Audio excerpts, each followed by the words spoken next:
Hi everyone, welcome back to Acre. I wanted to get a quick little video out here showing you how I make my laundry soap out of conkers. So we've gone and collected a whole bunch of conkers. We have a whole box in here filled with the ones that we have collected.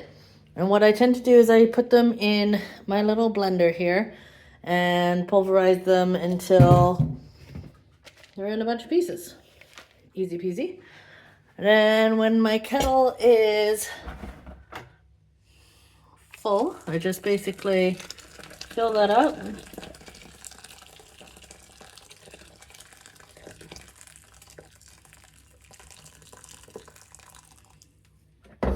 At the moment, I'm doing about, I don't know, twice the amount of water that I get of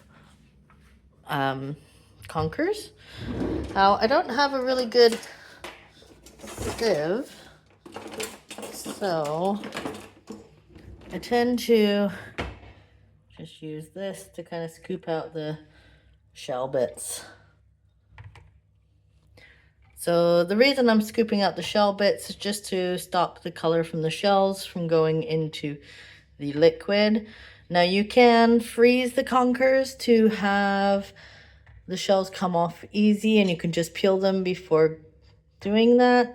I don't find it's having a problem. I don't have a lot of white clothes other than school uniform for the kids, and I'm not seeing it cause any issues at this point.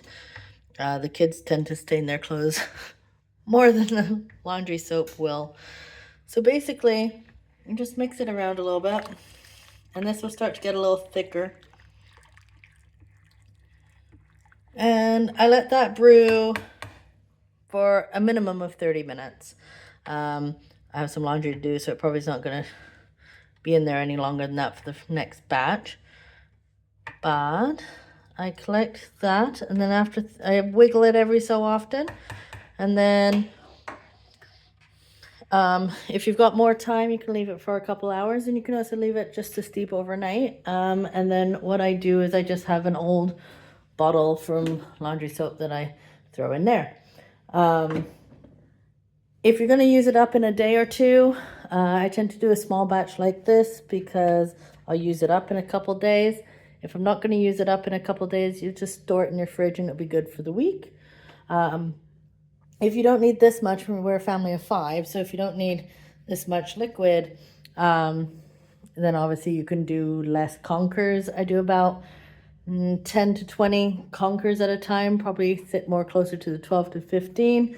Just basically in my little thing here to just the top of the blades is as far as I fill it.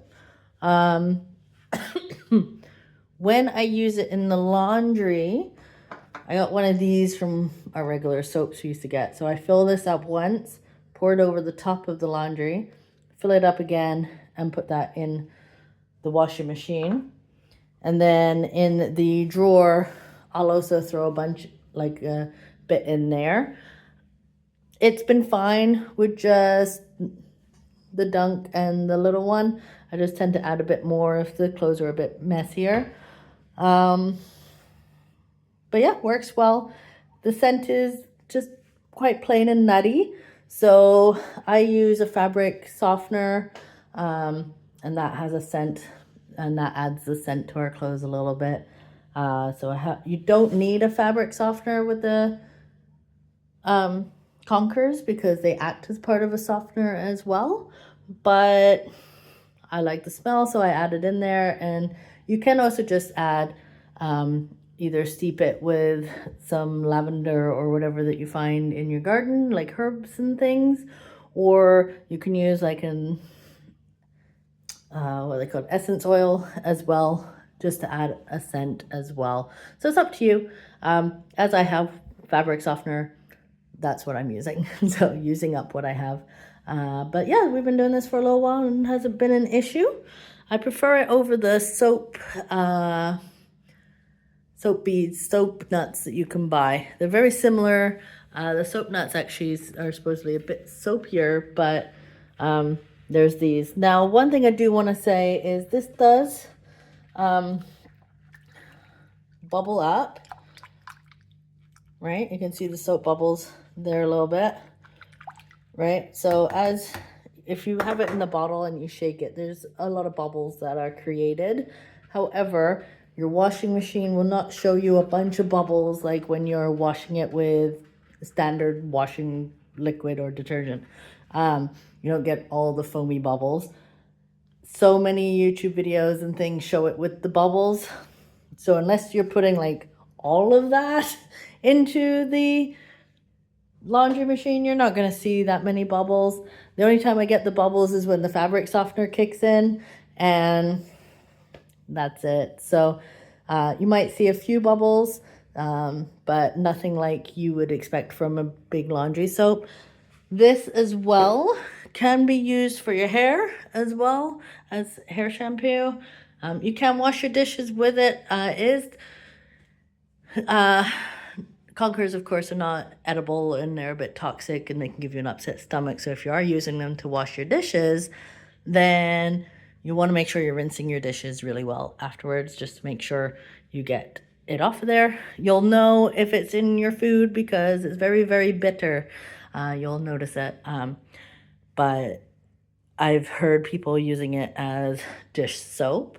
I do have another thing with ivy leaves that you can make ivy dish soap, and that seems to work okay. I've only tried it once, so I want to try it again, see my best kind of workout for that.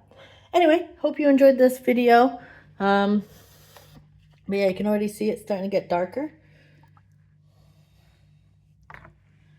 Yeah, I give it a wiggle every so often, because the more that the nuts touch the water, it was good.